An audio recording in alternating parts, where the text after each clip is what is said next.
Gayunpaman, ito ay mas mapanganib kaysa sa inaasahan niya.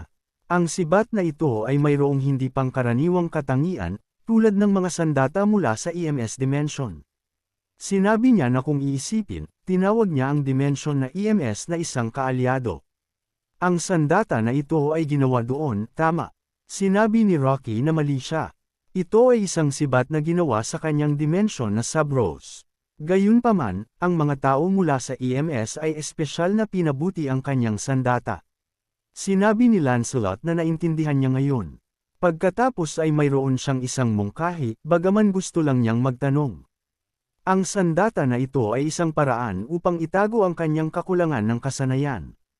Sumigaw siya, sumugod sa kanya na hindi siya ganoon katanga upang mahulog dito ng 2 beses. Ang Skeleton Knight ay umiwas sa pag-atake ng kalaban na may sibat, ngunit biglang ang kalaban ay tumama ng isang malakas na suntok. Hinarangan niya ito gamit ang kanyang sandata, ngunit siya ay itinapon ng malayo. Nag-cross sila ng kanilang mga sandata muli. Nagdeklara si Ropkos, winagaway ang kanyang sibat, na ito ang kanyang katapusan. Bigla, sa huling sandali, siya ay natigil sa lugar, at tiningnan ito ni Lancelot ng nagulat.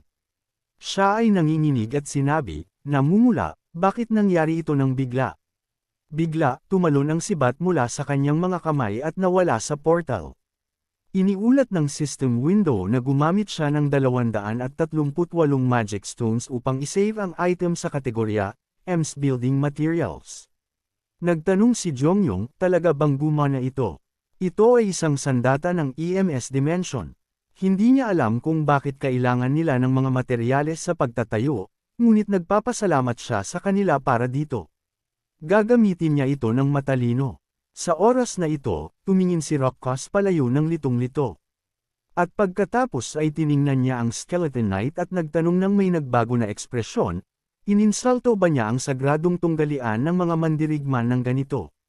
Patuloy siyang nagsasalita tungkol sa kanyang kakulangan ng kasanayan, ngunit sa katunayan, siya ang gumagawa ng hindi marangal na kilos. Sinabi ni Lancelot na hindi ito ang kanyang plano. Kinuha ito ng kanyang Panginoon dahil mayroon siyang dahilan upang gawin ito. Dapat niyang bantayan ang kanyang mga salita. Galit na nagtanong si Ropkos, seryoso ba siya? Ang kanyang master ba ay isang masamang nilalang na hindi alam kung ano ang karangalan? Tanong niya habang tumatayo. Anong sinabi niya? Ngayon ay nakikita niya na natatakot lang siya. Siya ay galit na galit dahil natatakot siya dahil kinuha ang kanyang sandata mula sa kanya. Hindi siya kailangang mag-alala. Nagdeklara si Lancelot na itinutusok ang kanyang espada sa aspalto na tiyak na mamamatay siya mula sa isang espada, isang kamay, o isang pana. Ang tanging pagkakaiba ay sa paraan, sinabi niya, inilagay ang kanyang mga kamao sa harap niya na hindi niya siya iiwan na buhay. Sinabi ni Rocky na may ngiti na nagpapanggap siya ng lakas ng loob bagaman siya ay nasa bingit lang ng kamatayan. Pumasok siya sa isang fighting stance at sumigaw na maaari siyang atakihin. Ang labanan ay nagpatuloy sa battlefield habang maingat na pinag-aralan ni Jongyong ang isang bagay sa system window. Nagtanong si Jongyong, ano ito? Pagpapalakas. Isang system window ang lumitaw na may impormasyon na ito ay ang Ropkos' Holy Spear na may level 3 enhancement. Klase, Epic. Description, banal na sibat na pinagpala ng Diyosa na si Amos. Mga opsyon, Penetration at Acceleration Level 3 Purification. Nagtanong si Jongyong, ang sandata ba na ito ay talagang ganito kakol? Pagkatapos ng ilang sandali, nagtanong si Echo kung bakit bigla siyang huminto sa pag-atake. Talaga bang ganoon siya nagulat sa kanyang lakas? Tumawa siya at sumigaw na marahil ay napakalakas na talaga ng kanyang katawan. Alam ba niya iyon? Mayroon lamang 2 mandirigma dito sa Antas 7. Si Costes at Ropkos lang ang makakapigil sa kanyang pag-atake. Wala pa siyang nakitang mga mandirigma na tulad nila sa kanyang buhay. Gayunpaman, okay lang. Kahit na mamatay siya dito nang hindi pinipigilan ang kanyang pag-atake. Siya ay kanyang kalaban. Ang mamatay sa kamay ng isang malakas na mandirigma ay isang marangal na kamatayan. Maaari siyang maging proud na mamatay sa kanyang kamay. Papaslangan niya siya sa isang iglap sa sandaling mawala ang alikabok. Naghanda siyang sumugod, ngunit pagkatapos ay tiningnan niya ang sandata ng nagulat at nagtanong, Iyan ba ang sibat ni Reese? Bakit ang sibat na iyon ay nasa kanyang palad? Bigla, ang kanyang katawan ay nakaranas ng malaking pinsala, at hindi nakatayo si Yato. Iniulat ng system window na ang special account ay inilipat. Kasalukuyang contributor ay si Yato. Balanse, 1,667 units. Mayroon na siyang special account. Ang halaga ay dadagdag doon. Nakatanggap siya ng isang D-rank reinforcement stone na may pseudo-liquefaction option. Sa oras na ito, ang mga sundalo ay patuloy na sinisira ang mga kalaban na may mga baril. Naisip ni Sol na walang sinuman ang umaakyat sa gusali ngayon. Wala na siyang gagawin dito. Pagkatapos ay nagtanong siya, tumangala, bakit sumisigaw ang wyvern mula doon? Anak ng, si Bava ay naroon.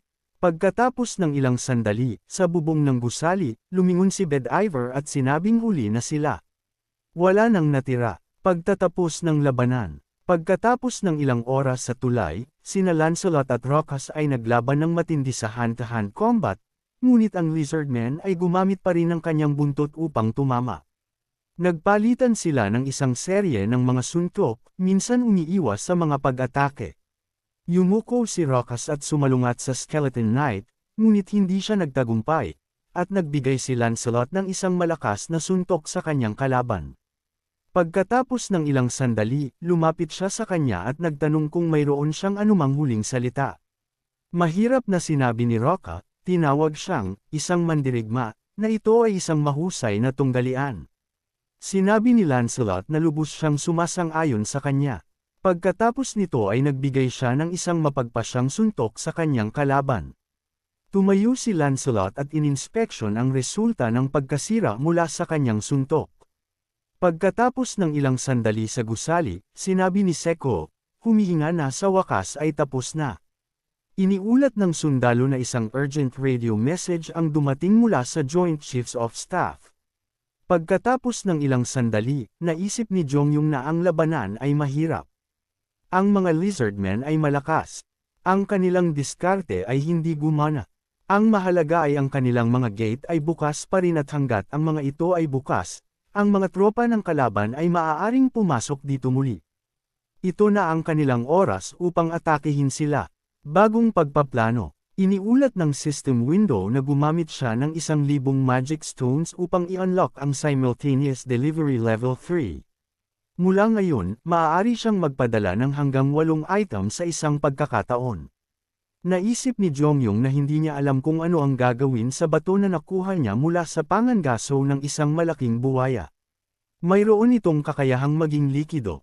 Tila dapat magsimulang gumawa si Camelot ng mga power stones. Ang pinakakailangan nila ngayon ay impormasyon. Sinabi ni Yanggo na lumalapag na sila.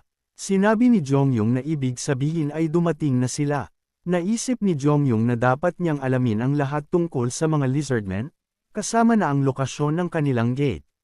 Nalaman din niya ang tungkol sa bilang ng mga tropa at ang defense line. Kaya, dumating sila upang atakihin sila at kumuha ng impormasyon. Pagkatapos, formal na binati ng mga sundalo si Colonel Jongyong sa pamamagitan ng pagsulot sa kanya.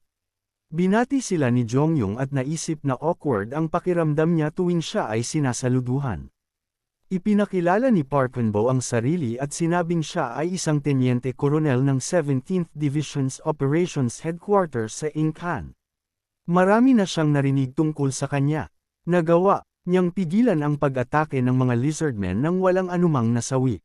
Masaya at nagpapasalamat siya na narito si Jongyong. At may isa pang mahalagang bagay. Sinabi ng pinuno ng operasyon na hindi siya makakapunta dahil kailangan niyang bumalik sa Joint Chiefs of Staff dahil sa mga urgent na bagay. Naalala ni Jongyong ang kanilang huling pagpupulong kay Seko at sinabi na nakatanggap siya ng radiogram at umalis ng nagmamadali. Naisip niya noon na mukhang gusto niyang tumakas ng walang dahilan. Itinuro ni Jongyong na alam niya na ang mga bugs ay umaatake sa Joint Chiefs of Staff. Malamang na walang seryosong mangyayari doon. Pumunta si Seko doon upang ayusin ang ilang mga bagay sa headquarters.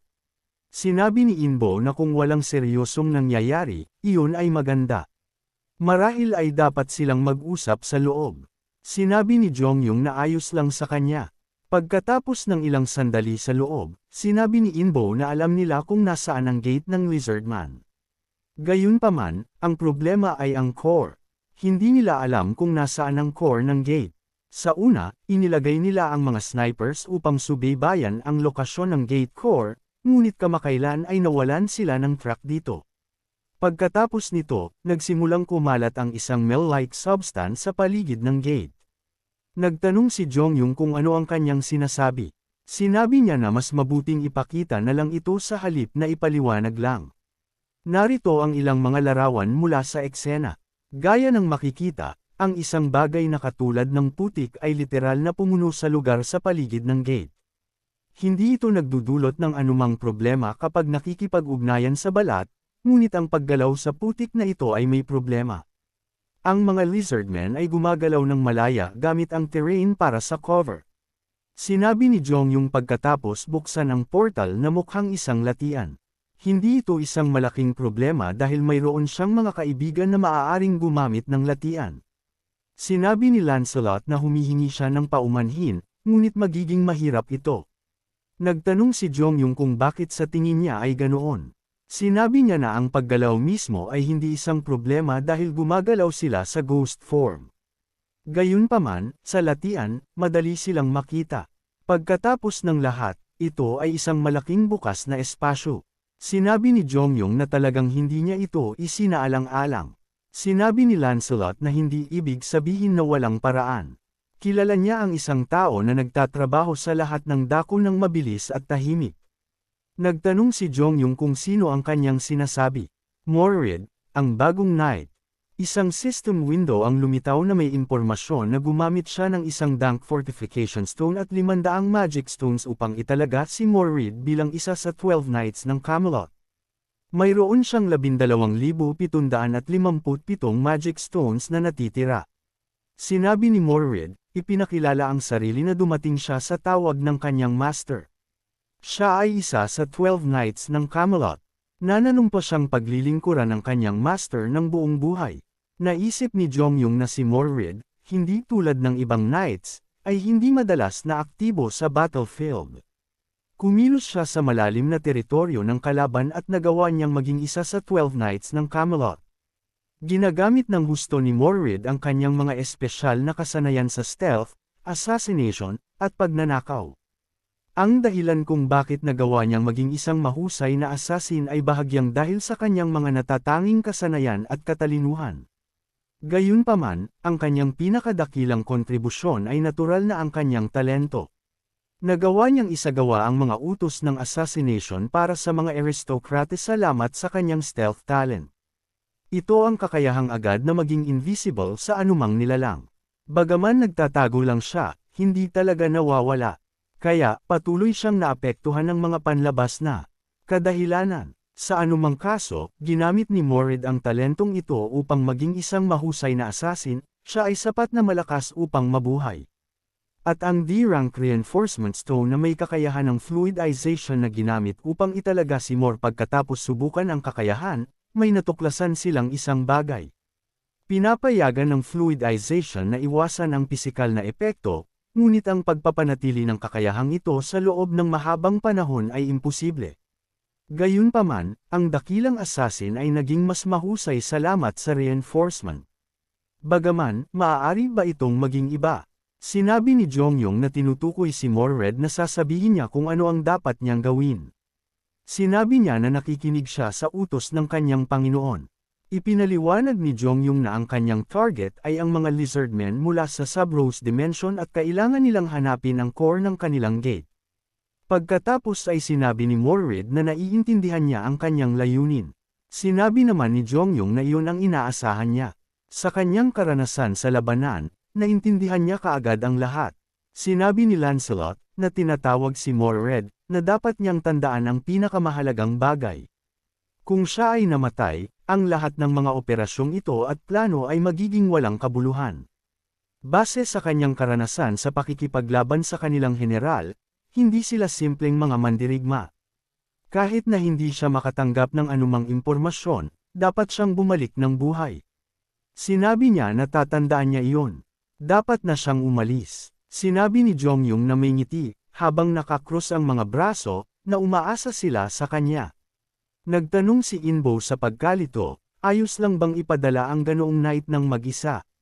Sinabi ni Jongyong na ang kanyang mga knight ay ang pinakamahusay na mandirigma. Kailangan lang niyang magtiwala sa kanyang paghuhusga. Kailangan nilang gumawa ng isang plano pagkatapos niyang bumalik. Kaya, sa ngayon, kailangan nilang magpahinga. Mag-uusap sila kapag bumalik si Mor. Sinabi ni Imbo na naiintindihan niya. Sinabi ni Jongyong, na tinatawag si Lancelot, na dapat din siyang magpahinga sa subspace.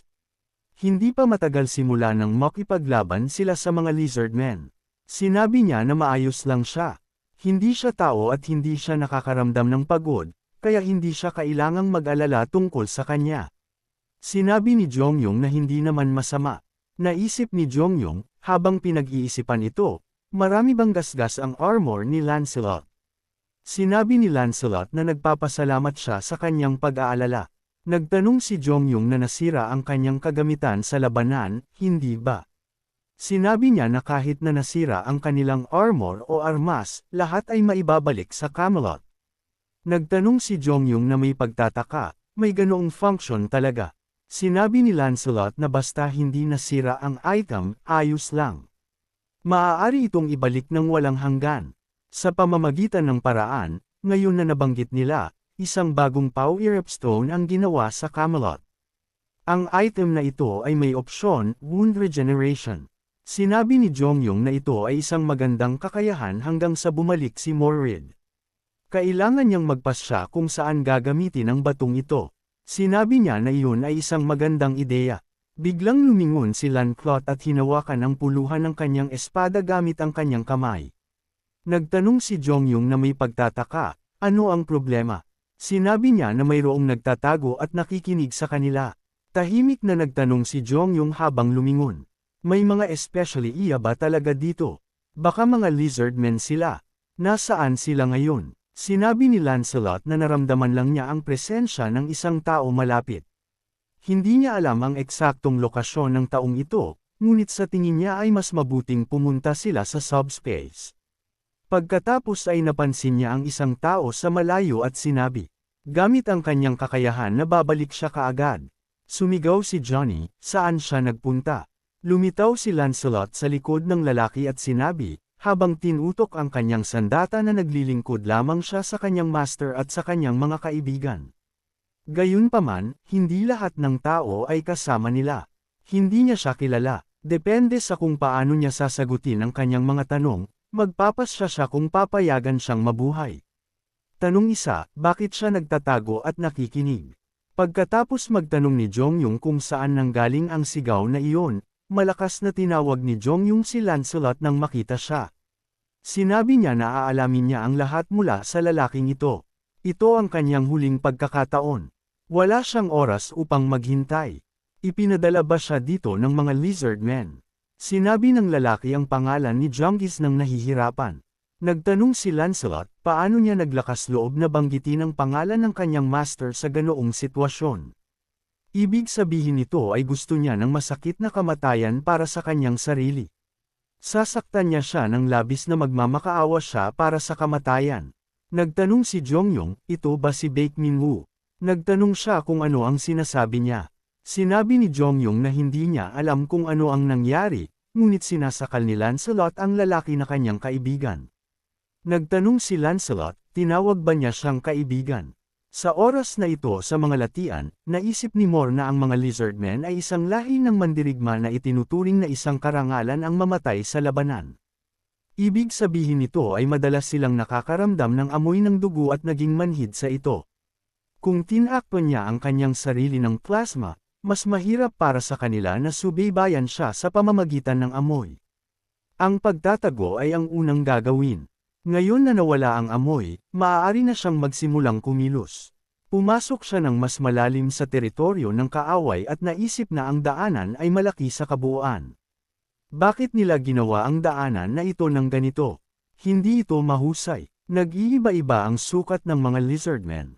Ang ilan ay malaki, ang ilan ay maliit. Ginawa nila ang daanan base sa maximum. Ibig sabihin ay may mga higanti sa kanila. Sila ang pinakamalubhang individual malamang. Kung ang higanti ay isang mandirigma lamang, walang dahilan upang gumamit ng ganoong hindi mahusay na diskarte. Inilagan ni Mora ang panganib sa huling sandali. Naisip niya na muntik na siyang mahuli. Kung hindi dahil sa fluidization, siya ay matutuklasan at papatayin kaagad, at hindi siya maaaring mabaigo sa kanyang unang misyon. Mabilis niyang hahanapin ang gate core at babalik. Pagkaraan ng ilang sandali, maingat na lumingon si Morred sa lugar at sinabi, habang tinitingnan ng halimaw, na natagpuan niya ito. Sumigaw si Senador, ang mage, na dapat siyang umalis dito. Sinusubukan ba niyang makialam sa kanyang magic practice? Kung patuloy siyang magpapahirap sa kanya ng ganito, kailangan niya siyang ikulong. Ang hindi kilalang boses ay nagsabi na nakakainis ang kanyang mga salita. Hindi niya nakalimutan ang tungkol sa kanilang kasunduan, tama. Sinabi niya na nangako lamang siyang protektahan ang gate core. Gayunpaman, hindi siya nangako na aliwin siya. Ipinapaalala niya na ikinulong niya ang core, hindi sinira ito. Kung may oras siyang mag-alala tungkol sa gate core, paano naman ang pag-iisip tungkol sa kanyang mga nasawing subordinate? Sinabi ng mahiwagang boses na siya ay isang arcane mage noon, naiintindihan niya iyon. Ngunit ngayon ay nasa pagkakatapon siya at umaasa sa kanila. Sumigaw si Senador na maglakas loob siyang pag-usapan iyon. Ang hindi kilalang boses ay nagsabi na dapat niyang malaman ang kanyang lugar maliban kung gusto niya ng masakit na kamatayan kung saan puputulan niya ang kanyang mga paa at kamay isa-isa at iiwan sila upang matuyo sa araw. Sinabi niya na talagang nawalan siya ng pasensya. Bakit ganoong malupit na hakbang? Naisip ni Morrid na ito ay isang kinatawan ng lahi ng tao. Kaya ang kaluluwa na ito ay isang arcane mage. Mas tiyak, siya ay isang dating arcane mage base sa pag-uusap. Anong relasyon ng mage na ito sa Lizardman? Bakit niya binabantayan ang core ng gate? At ang kakaibang nilalang ay nakikipag-usap sa kanya at nagsasalita ito sa isang tono na hindi pinahintulutan ang mga pagtutol. Ito ang pinuno ng mga Lizardmen sa kanyang opinyon. Hindi niya nakita ang buong anyo nito, ngunit tiyak na malaki ito. Lumilitaw, isang daanan ang hinukay sa ilalim nito. Kung hindi, maaari silang magkaroon ng malaking problema. Naisip ng halimaw, ano ito? Wala siyang nakikitang anuman, ngunit mayroong nakasandal sa kanyang binti. Lumingon si Morrid, nang marinig ang isang kakaibang tunog, ngunit bago pa siya makakilos, hinawakan siya ng halimaw. Naisip ni Morrid na nawawala ang kanyang stealth. Sa oras na ito, ang mahiwagang halimaw ay lumingon sa mage. Sinabi ni Sin na naramdaman niya ito. Mayroong nagtatago dito. Ginamit niya ang magic upang ipatawag ang isang scroll. Ginamit ni Zin ang isang magic projectile na inilaan sa assassin. Nanatiling nakatayo si Morrid at pinanood ang pag-atake ng kaaway. Pagkaraan ng ilang sandali, naisip ni Jongyung, habang inaalala ang kanyang nakaraan, na ang isang espesyal na relasyon ay isang relasyon na lumalabag sa pangkalahatang tinatanggap na mga patakaran at hangganan sa isang mabuti at masamang paraan. Sinabi ni Mino na may tawa na dapat niyang tingnan ang kanyang uniforme. Mukhang nakakatawa, talagang natagpuan niya ito sa basura, tama. Siya ang pinakamahusay sa humor. Naisip ni Jongyung na ang lalaking ito na gusto niyang bilhan ng bagong salamin ay isang espesyal na tao sa kanya. Nagtanong siya, hindi ba mahirap ang pamilya niya? Mula ngayon, hindi na siya dapat makipag-usap sa kanya dahil mabaho siya. Nagalit si Jongyung at naisip na ganito nagsimula ang kanyang unang semestre sa isang bagong high school nang saktan niya siya. Pagkatapos ay sumigaw si Mino na binili lang niya ito kahapon. Bakit hindi gumagana ang game activation key? Naisip ni Jongyung na sinusubukan ni Mino na makuha ang atensyon ng kanyang mga kaibigan sa pamamagitan ng lihim na pagmamayabang tungkol sa mga bagay at pagsasabi sa kanila kung gaano kahusay ang lahat sa kanilang pamilya. Nagtanong ang kanyang mga kaklase kung bakit siya nagmamayabang tungkol sa kanyang pera ng ganoon. Marahil dahil wala siyang ibang maipagmamayabang. Bagaman kung mayroon siya, ngunit hindi pa rin nila siya naiinggit. Naisip ni Jongyung na ngayon na iniisip niya ito, napagtanto niya na si Mino ay bata at mahiyain sa pakikipag-ugnayan sa kanyang mga kaklase. Gayunpaman, siya ay bata at gayon din ang iba. Kaya, sa oras na iyon, siya ay nakakainis lamang. Ito ay isang maliit at random na pangyayari na naging malapit silang magkaibigan sa ganoong tao. Pagkatapos, kinuha ng mga high school students ang kanyang game console at sinabi na mayroong maraming magagandang laro dito. Mayaman ba siya? Kung gayon, ayos lang ba kung ibibigay niya ito sa kanila? Kinamot ni Mino ang kanyang ulo, habang tinitingnan sila ng awkwardly at sinusubukang sabihin ang isang bagay. Pagkatapos, sinimulan nila siyang saktan at sumigaw na kung nagtanong sila sa kanya, dapat niya itong ibigay sa kanila. Ano ang binubulong niya sa ilalim ng kanyang hininga? Lumukso si Jongyong sa mga high school students at lahat ay nakatingin sa kanya ng may pagtataka. Naisip ni Jongyong na ito ay tiyak na hindi isang gawa ng katarungan. Sa halip, ito ay isang demonstrasyon upang ipakita sa basurang si Mino na palaging nagpapatawa sa kanya sa harap ng kanyang mga kaibigan na hindi siya mahina. Nagtanong, ang mga high school students na may pagkairita, talaga bang magkaibigan sila? Gusto niya ba nasaktan nila sila ng magkasama? Nakatanggap si Jongyong ng isang suntok sa mukha at naisip na natural na nagsisisi siya sa kanyang pinili. Sinimulan nila siyang sipain habang nagtanong si Mino sa takot kung bakit niya ginawa iyon. Pagkatapos ay lumitaw si Soul at hinawakan ang kamay ng nakatatandang estudyante. Habang tinitingnan siya ng masama, naisip ni Janie na sa oras na iyon ang kanyang kapatid na babae ay mukhang cool sa unang at huling pagkakataon. Sa pamamagitan ng paraan, iyon din ang unang pagkakataon na nalaman niya na ang kanyang pangalawang kapatid na babae ay sikat sa kapitbahayan. Sinabi ni Sol na hindi ito gagana. Mula sa sandaling iyon, sasali siya sa kanilang morning workout. Tumingin si Jongyong sa kanyang kapatid na babae na may pagtataka. Nagtanong si Jongyong ng may pagkairita na hindi nga siya nasa sports club. Ano pa ang workout? Sinabi niya na hindi mahalaga. Kakausapin niya ang coach mismo. Nagtanong ang kanyang mga kaklase, hindi ba siya ang nakababatang kapatid ni Sol? Ang cute niya. Sinabi ni Jongyong, habang binabati sila ng may pagyuko na marahil mahirap para sa kanila na magkaroon ng kanyang nakatatandang kapatid na babae bilang isang kaibigan. Sinabi ni Sol nang may pagkairita na dapat siyang mag-ingat upang hindi siya masaktan sa kalye muli. Mas mabuting umuwi siya kaagad. Naisip ni Jongyong na ganoon pa rin. Lumingon si Jongyong at nagtanong kung ano ang ginagawa niya. Mananatili ba siyang nakaupo sa sahig ng ganoon hanggang sa gabi? Tumingin si Mino sa kanya na may mga luha sa kanyang mga mata. Naisip ni Jongyong na ang insidente na ito ang dahilan kung bakit sila naging mabilis na magkaibigan at iba pa sa buong middle school. Pagkaraan ng ilang sandali, sinabi ni Jongyong na ito ay isang labanan para sa promosyon. Hahayaan niya siyang maglaro ng hindi kapani-paniwalang laban na ito kasama siya. Nagtanong si Mino kung kailangan niya ng tulong. Pagkatapos ay sumigaw si Jung X na may pagkairita na naglaro sila ng magkasama, ngunit bakit siya nakakuha ng mas maraming puntos? Sinabi niya na may tawa na iyon ay ang pagkakaiba sa katalinuhan. Nagtawanan ang kanyang mga kaklase sa pahayag na ito. Naisip ni Jongyong na pagkatapos ng pagtatapos mula sa middle school at paglipat sa iba't ibang high school, patuloy silang nakikipag-usap. Sinabi ni Jongyong na huli siya. Kumusta ang kanyang exam? Sinabi ni Mino na mayroon siyang exam sa susunod na linggo. Naisip ni Jongyong na pagkatapos ng pagtatapos mula sa high school, nagkita sila muli sa parehong unibersidad. Magkaibigan pa rin sila. Habang naging mas mahusay ang kanilang relasyon, mas lalo silang naimpluwensyahan ang isa't isa. Sinabi niya na ito ang gusali na ina-upgrade niya kahapon. Sinabi ni Jongyang na ganito ito maaaring gamitin. Naisip ni Jongyong na sa lahat ng mga ito, isang bagay ang namumukod tangi sa kanya. Sinabi ni Mino na pupunta siya sa isang kendo dojo. Nagtanong si Jongyong kung bakit bigla siyang nagpasya na gawin iyon. Sinabi niya na nakita niya siya at ang kanyang kapatid na babae na nagsasanay at mukhang cool. Naisip niyang subukan ang sport at mayroong isang dojo sa tapat ng kanyang bahay.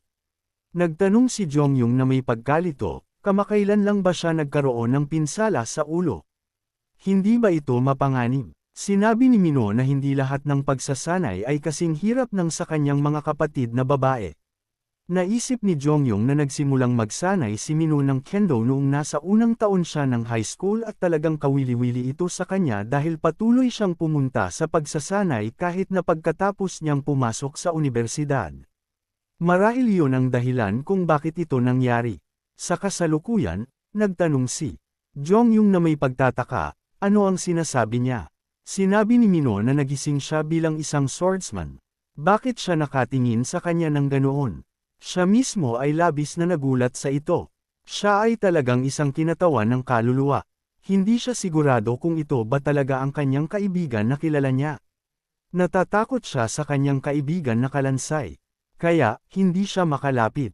Nagtago siya at nanood mula sa gilid na naghihintay na umalis ang nilalang na kalansay. Gayunpaman, sa huli, nahuli siya. Talagang madali itong hindi maintindihan. Hindi rin niya maintindihan. Maaari ba niyang pigilan ang kanyang kaibigan? Ito ay nagpapakaba sa kanya. Si Lancelot ay nasa isang kakaibang posisyon. Sinabi ni Jongyong na hindi niya ito iniutos. Ginagawa niya ito ng boluntaryo. Para bang hindi niya mapatawad ang kanyang sarili para sa kanyang pag-uugali kanina. Naisip ni Lancelot na nakakaantig. Ito ang kaibigan ng kanyang Mord na tinawag niyang pinakamalapit na tao. Hindi lamang niya siya maprotektahan, ngunit sinubukan din niyang patayin siya. Napakalungkot. Naghihiwa ang kanyang puso. Hindi siya karapat-dapat maging isang knight. Tahimik na nagtanong si Mino kung paano niya nalaman ang post na ito. Sinabi ni Jongyong na mayroong isang hinala. Hindi ito nangyari ng walang kapatid na babae ni Soul. Sinabi ni Jongyong na natutuwa siya na ligtas ang kanyang kaibigan. Sa pamamagitan ng paraan, ayos lang ba ang kanyang ina? Marahil ay mananatili siya sa kanyang subspace. Mayroon siyang ganoong kakayahan ngayon. Tumingin si Mino sa malayo at sinabi na ang kanyang ina ay malamang na ayos lang. Tumingin si Jongyong sa kanyang kaibigan na may pagkalito. Pagkatapos ng ilang oras sa mga nakunan na teritoryo ng mga lizardmen sa isa sa mga bahay, isang babae ang nakahiga sa sahig na nakarinig ng ilang ingay. Pagkatapos ay nakita niya si Lancelot sa bintana na sinira ang salamin at sumigaw ang babae sa takot. Sinabi ni Lancelot, habang ipinakikilala ang kanyang sarili na siya ang commander ng mga knight, ang pinakamahusay na mga knight ng Camelot, at tapat siyang naglilingkod sa kanyang marangal na Panginoong si Jongyong. Hindi ba siya ang ina ni Minos? Sinabi niya na iyon ay totoo. Sinabi niya na dadalhin niya siya sa kanyang anak upang silang dalawa ay maging ligtas. Ikinwento ni Mino na pagkatapos na magsimula ang apocalypse, siya ay nahiwalay sa kanyang ina ng isang transparent na hadlang dahil sa isang bidding competition.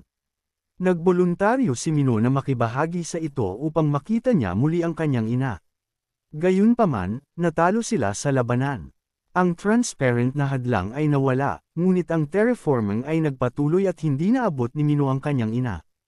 Ang terraforming ay ang paglipat ng isang kapaligiran mula sa isang dimensyon patungo sa isa pa. Ang lahat ay depende sa kung aling dimensyon ang proseso ay nagaganap. Ang terraforming mismo ay karaniwang hindi mapanganib. Sa makatuwid, malamang nabuhay ang ina ni Mino. Bagaman mahirap na makarating sa kanya. Pagkaraan ng ilang sandali, sumigaw si Mino sa gulat. Totoo ba talaga ito? Sinabi ni Lancelot na naiintindihan niya. Hindi niya maaaring pagdudahan ang kanyang mga salita. Naisip ni Jongyong na syempre hindi ito nangangahulugang ligtas ang lugar. Ang katotohanan na naganap ang terraforming ay nangangahulugang ang lugar mula sa ibang dimensyon ay maaaring maging napakamapanganib. Pagkaraan ng ilang sandali, naisip ni Lancelot habang siya ay umalis, kaya naman kahit na mataas ang panganib ng pagkabigo, kahit na ito ay isang mahirap at mapanganib na misyon. Pagkatapos niyang iligtas ang ina ni Mino, naisip niya na kailangan niyang patunayan ang kanyang sarili bilang isang knight, hindi niya uulitin ang kanyang mga nakaraang pagkakamali. Gayunpaman, ano ang napakaingay dito? Sumigaw si Morrod, siya ba ang commander? Nagtanong si Lancelot kung ano ang ginagawa niya dito.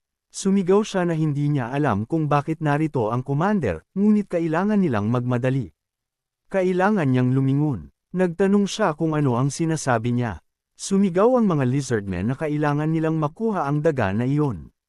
Hindi nila siya maaaring hayaang makatakas. Sinabi ni Lancelot na iyon ay isang sumpa. Tinawag niya si Moore na isang walang silbi na tanga. Mabilis na tumakbo si Moore at tinawag ang kapitan. Nagtanong si Lancelot na sabihin sa kanya at nagtanong kung ilan sa kanila ang ikapitong ranggo. Sumagot si Moore na hindi niya alam at sinabi ng kapitan na naiintindihan niya ang lahat. Naisip ni Lancelot na ito ay isang problema. Mayroong mga bagong mandirigma sa squad na ito na hindi pa niya nakilala noon. Kung walang gagawin, usapin ng oras bago sila maabyutan. Ang sitwasyon ay apurahan. Nagtanong si Lancelot kay Morrid na bumalik at sabihin ang lahat ng nakita niya sa kanyang Panginoon. Kailangang malaman ng kanyang Panginoon. Mula ngayon, isasagawa rin ni Morrid ang kanyang misyon. Hinawakan ni Lancelot ang ina ni Minos sa kamay at ipinakilala siya, na nagsasabi na siya ang ina ng isang malapit na kaibigan ng kanilang Panginoon. Kailangan siyang ibalik sa subspace ng ligtas at maayos. Si Morrid ang may pananagutan sa kanyang buhay, at siya ay bibili ng oras at ipagpapaliban ang kanilang mga humahabol upang makarating sila ng ligtas. Malungkot na lumingon si Morrid sa kapitan, at nilinaw ni Lancelot na nakalimutan niya. Nagtanong ang kapitan na sabihin sa Panginoon na ang Persal ay magiging angkop para sa strengthening stone. Gustong sabihin ni Morrid ang isang bagay, ngunit pinutol siya ni Lancelot at sinabi na walang oras. Dapat magmadali ang kanyang kasama. Sumagot si Morred na naiintindihan niya siya at mabilis na tumakbo palayo. Si Lancelot, na may nakakatakot na tingin, ay pinisil ang puluhan ng espada sa kanyang mga kamay. Naisip niya na wala siyang dapat katakutan dahil siya ay isang knight ng knighthood at may kakayahang marami sa ngalan ng kanilang Panginoon. Mabilis na nagmadali si Lancelot sa labanan. Pagkaraan ng ilang oras, mas nag-aalala si Moore sa kanyang Panginoon. Hawak niya ang ina ni Minos sa kanyang likod at inihayag na ang misyon ay natapos. Umiyak si Mino at tinawag ang kanyang ina.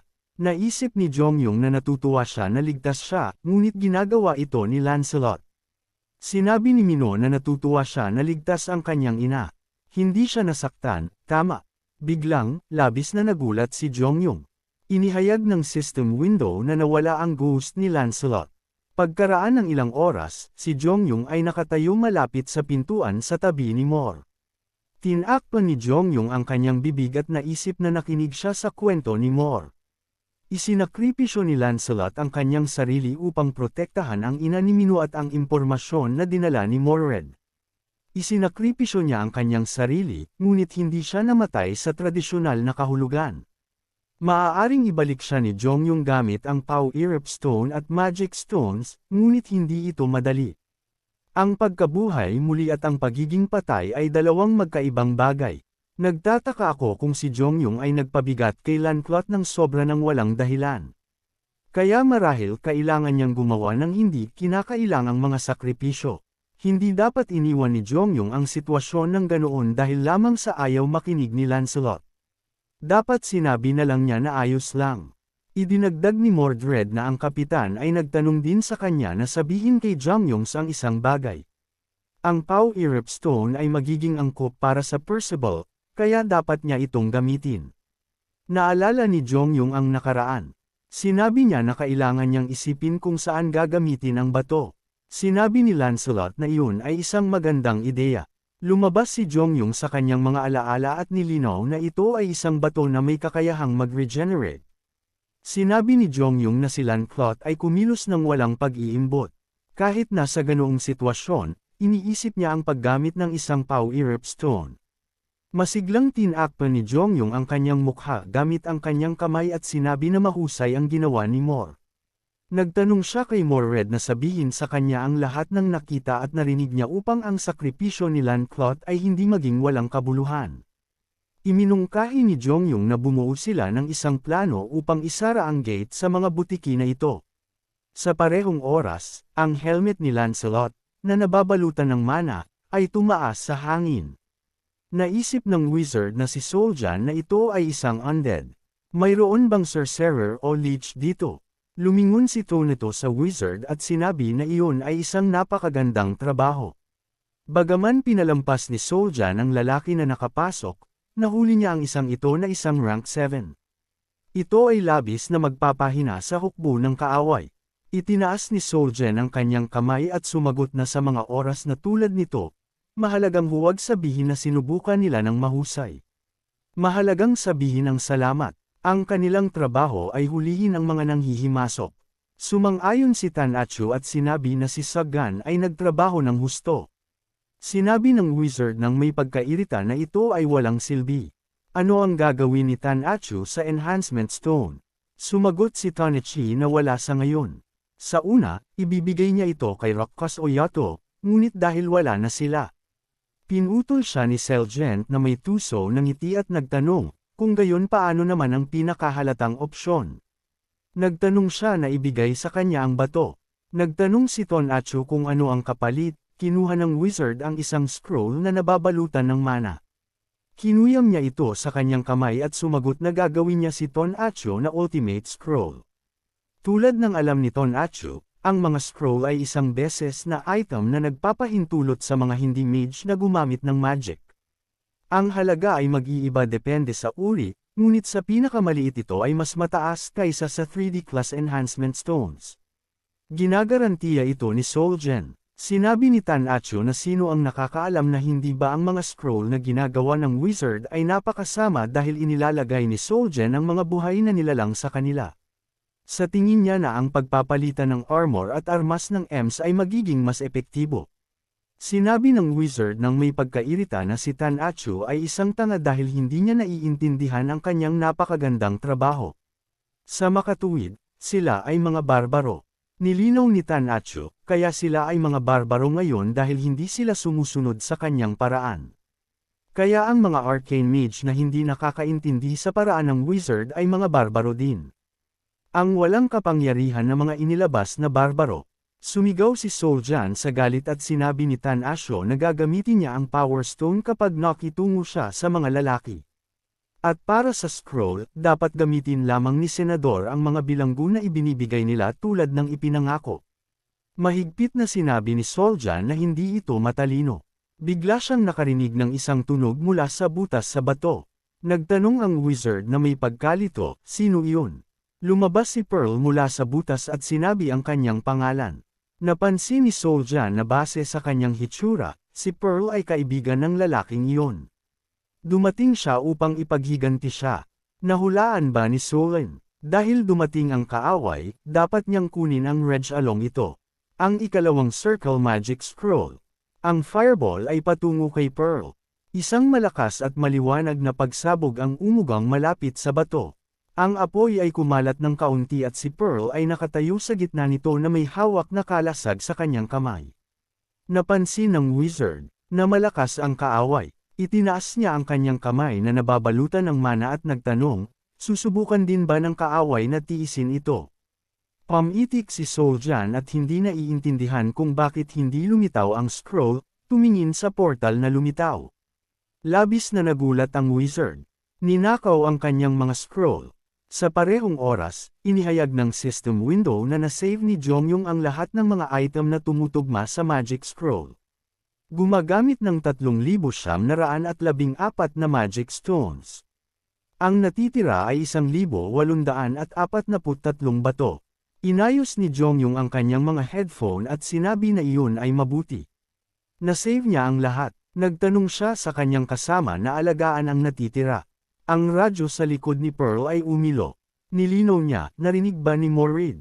Sumigaw si Solgen sa pagkalito. Sino ito?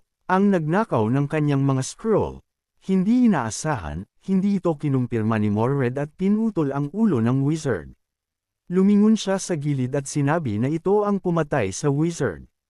Ilang oras na ang nakalipas, nagtanong si Jongyong, talaga bang isang salamangkero?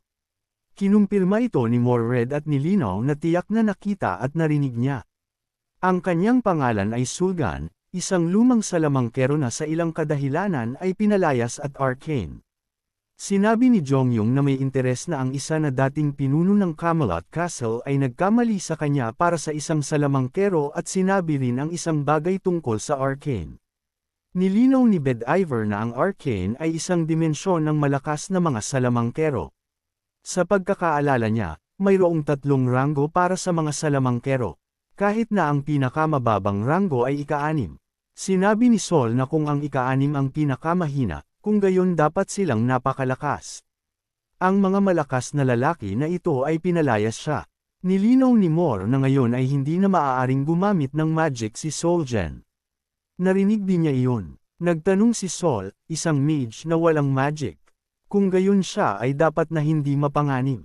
Sumagot si Morrid na dahil ang umiiral na hierarchy ay mawawala ng kapangyarihan kapag ang isang mage ay pinalayas, walang dahilan kung bakit hindi nila siya maaaring patayin.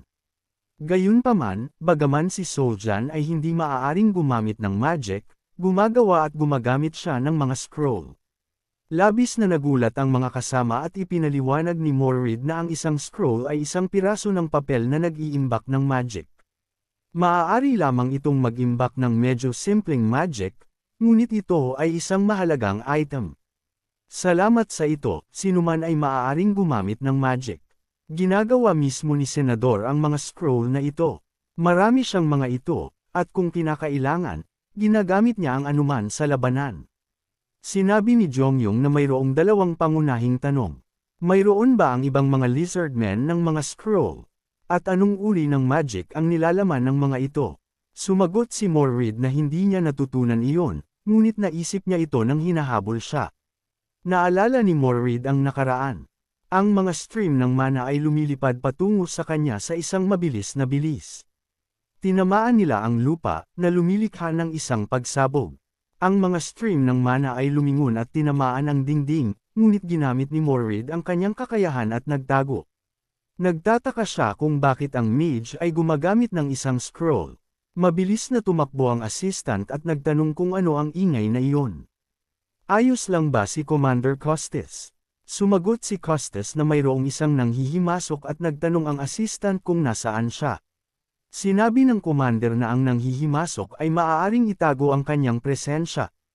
Kailangan nilang mabilis na ipaalam sa iba. Sumigaw ang assistant na naiintindihan niya siya. Naisip ni Moore na kung aalis siya ngayon, maaari siyang makatakas, ngunit hindi pa rin niya naiintindihan kung bakit ang mage ay gumagamit ng mga scroll. Nilinaw ng assistant na kailangan nilang selyuhan muna ang pasukan. Sinabi ni Costa na dahil mayroong malaking pagkawala ng kakayahan sa labanan, kailangan nilang kumilos ng mabilis. Mabilis na pinutol ni Morrid ang ulo ng assistant at nawala ang stealth. Naisip niya na upang makakuha ng isang strategic advantage, kailangan niyang makakuha ng ilang impormasyon. Agad na inindayog ni Morrid ang kanyang sandata at pinutol ang ulo ni Costa. Tinawag ni Soljan silang mga tanga na butiki at sinabi na hindi nila mahuli ang kahit isang nanghihimasok. Kailangan niyang gawin ang lahat mismo at gumamit ng mga scroll at napakahirap gawin ang mga ito. Kaya ang kaaway ay walang malasakit. Bakit ito nangyari sa kanya? Lumabas si Mordred sa mga alaala at sinabi na ang nakakagulat ay lumabas ang mage mula sa yungib at humabol. Salamat sa ito, natutunan nila ang tungkol sa kanya at ang lakas ng mga lizardmen.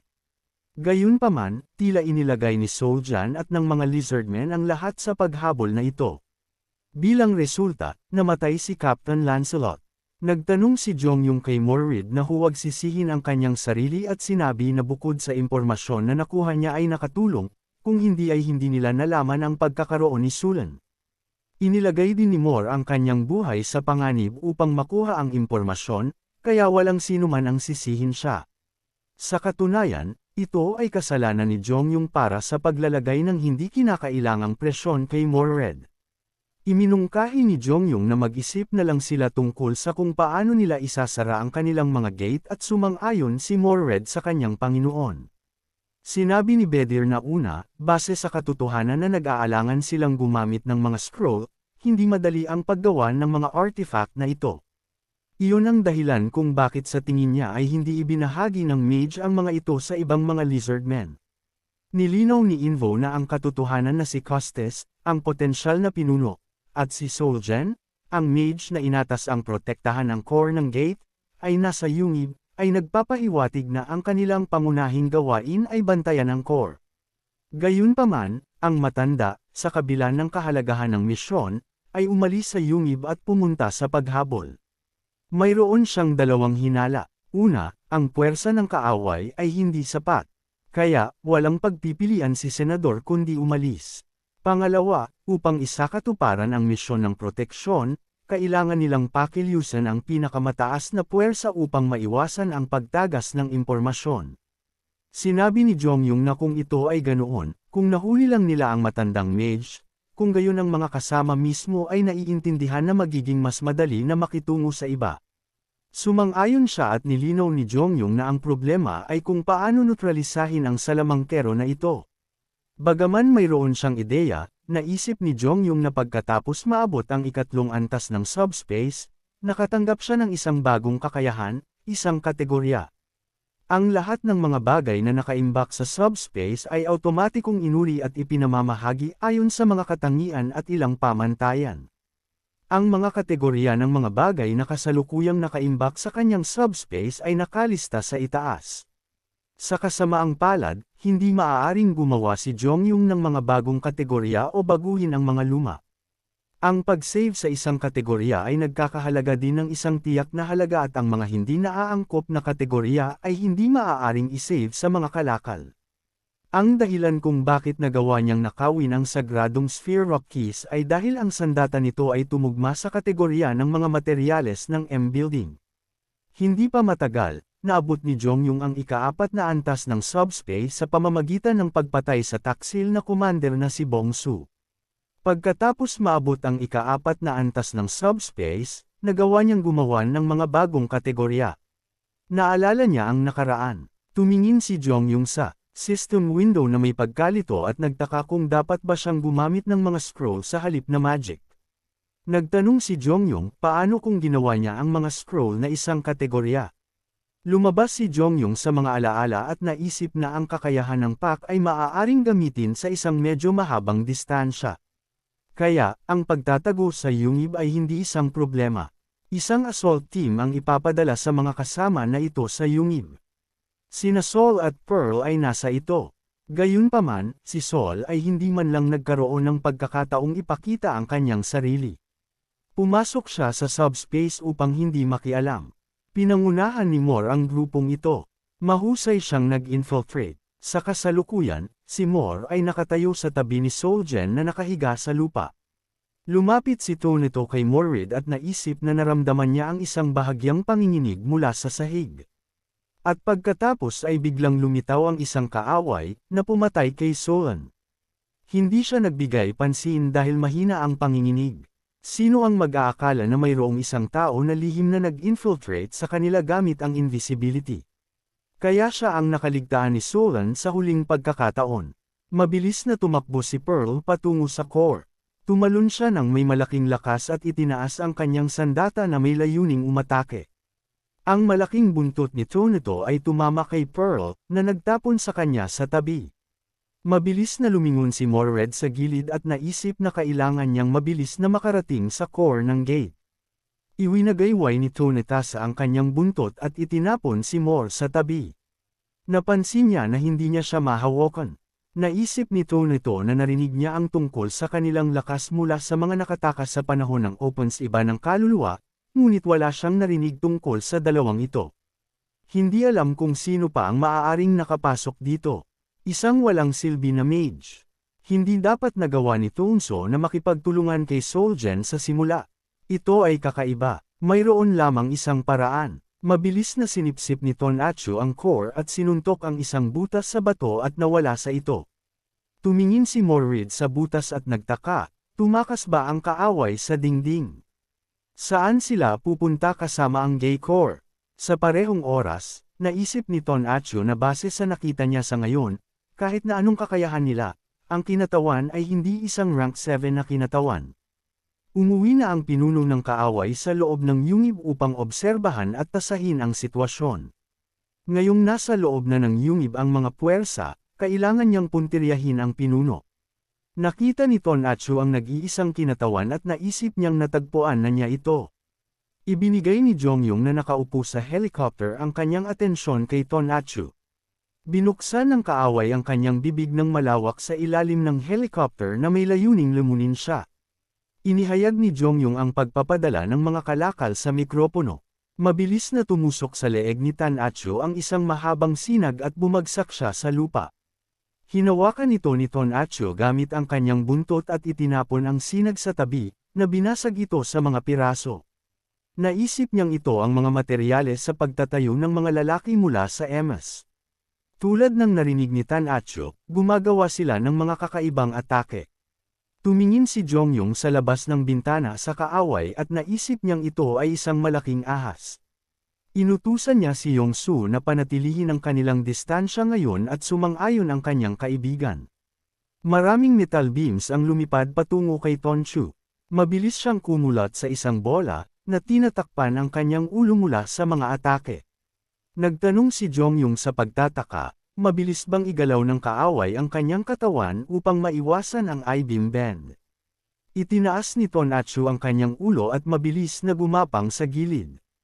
Hinawakan niya ang gusali gamit ang kanyang buntot at tumingin sa helicopter. Dinura ni Tonatiuh ang lason mula sa kanyang bibig at tumama ito sa helicopter. Tiningnan ni Yanggo ang bintana na natutunaw mula sa lason sa takot. Inutusan ni Jongyong na bawiin ang mga kalakal at agad na nawala ang helicopter sa portal. Inihayag ng system window na ito ang pagpapadala ng UH-60 Black Hawk. Lumitaw ang helicopter mula sa portal sa parehong lugar kung saan ito nawala. Tiningnan siya ni Tonatiuh sa pagkalito at naisip. Pagkatapos lumabas sa portal, nakarecover sila mula sa atake ng lason. Anong uri ng kakayahan ito? Naisip ni Jongyong na hindi mahalaga kung natamaan ang helicopter dahil magagawa nilang ilipat sa isang bago, na ipinadala lang mula sa subspace. Ang problema ay hindi gumagana ang I-beams. Ano ang dapat niyang gawin? Tumingin si Jongyong sa ibaba ng may tensyon at naisip, maaari ba niyang gamitin ang bagay na iyon minsan? Ang isang sibat na nababalutan ng kidlat ay lumipad sa hangin at tumusok kay Tonatiuh. Tiningnan niya ang sibat sa pagkalito at nagtaka, ano ito? Saan niya nakuha ang sibat ni Rocky? Ang pangalawang sibat ay mabilis na tumusok sa kanyang katawan. Tiningnan siya ni Tonatiuh sa pagkamangha at naisip, kahit dalawa. Paano ito nangyari? Ginamit ni Jongyong ang magic ng ikalawang bilog at ang ice spear ay mabilis na lumipad patungo sa kaaway. Tinusok nito si Tonatiuh ng may malaking puwersa, na nagyelo sa ilang kaliskis sa kanyang katawan. Napansin ni Tonatiuh na ito ay ibinentang mga scroll, napakaraming bagay. Binuksan niya ang kanyang bibig ng malawak at mabilis na tumungo sa gilid at umuungol na gayunpaman hindi magagapi siya ni Jongyong sa mga ganoong atake. Naisip ni Jongyong na ang lugar sa paligid ng sugat ay bahagyang nagyelo. Agad niyang iniutos na bawiin ang mga kalakal. Agad na nawala ang helicopter sa portal. Ang isang pangalawang portal ay lumitaw sa ibang lugar at lumabas si Pearl mula dito. Nagulat si Tonatiuh sa pagkakita sa karatula na nagsasabi na ito ay isang kinatawan ng kaluluwa. Naisip niya na ang karatula na kinatawan ng kaluluwa ay nakabitin sa itaas ng lugar kung saan nawala ang taong ito. Ngunit pumunta ang lalaki sa ibang espasyo. Anong uri ng kapangyarihan ang mayroon siya? Ang katotohanan na si Tonatiuh ay tinusok ng dalawang Rocky Spears ay tiyak na may kinalaman sa kanyang mga kakayahan. Labis na nagulat si Tonatiuh sa pagkakita kay Jongyong at sa kanyang mga kasama sa portal. Tiningnan nila ang kaaway habang may hawak na mga scroll sa kanilang mga kamay. Binuksan ni Jongyong ang scroll at inutusan ang lahat na simulan ang atake. Ginamit ng mga kasama ang ikalawang bilog na magic at ang mga kopya ng yelo ay lumipad patungo sa kaaway. Tinusok nila ang katawan ni Tonatiuh at sumigaw siya sa sakit. Bumagsak si Tonatiuh sa lupa na nagtataas ng mga stream ng usok sa ilalim niya. Sumigaw si Jongyong na ang halimaw ay bumagsak at inutusan ang lahat na umurong. Inutusan niya si Pax na ihatid ang Black Hawk. Tiningnan ni Jongyong ang helicopter at inutusan si Yongsu na magsimula. Mabilis silang lumipad sa portal sa helicopter. Sumigaw si Jongyong na ito ay mabuti at sinabi na si Tonatiuh ay nahihirapan pa ring gumalaw. Bahagya niyang binuksan ang pinto ng helicopter at sumigaw na napakahirap nito. Tiwala na inutusan ni Jongyong na ay latag ang lahat. Inilabas ng mga kasama na nakatayo sa portal ang mga scroll. Nanginginig si Tonatiuh sa sakit sa lupa at naisip niyang ito ay isang sumpa. Dahil sa mga kadena ng yelo, hindi siya makagalaw. Pinutol niya ang kanyang mga iniisip at tumingin sa maliwanag na liwanag. Inihayag ng system window na ito ay ang sibat ni Rokos. Unang bilog na magic missiles. Ikalawang bilog na magic ice spear. Ikalawang bilog na magic fireball eye beam. Maraming sibat ang lumipad patungo kay Tanasyo. Ang isang maliwanag na liwanag ay nag-ilaw sa kanyang mukha at ang mga sibat ay tumusok sa katawan ni Tanachu. Pagkaraan ng ilang oras, ang mga sinag ng araw ay nag-ilaw sa kalangitan. Like, comment, share, and subscribe naman dyan mga itudo. Maraming salamat po.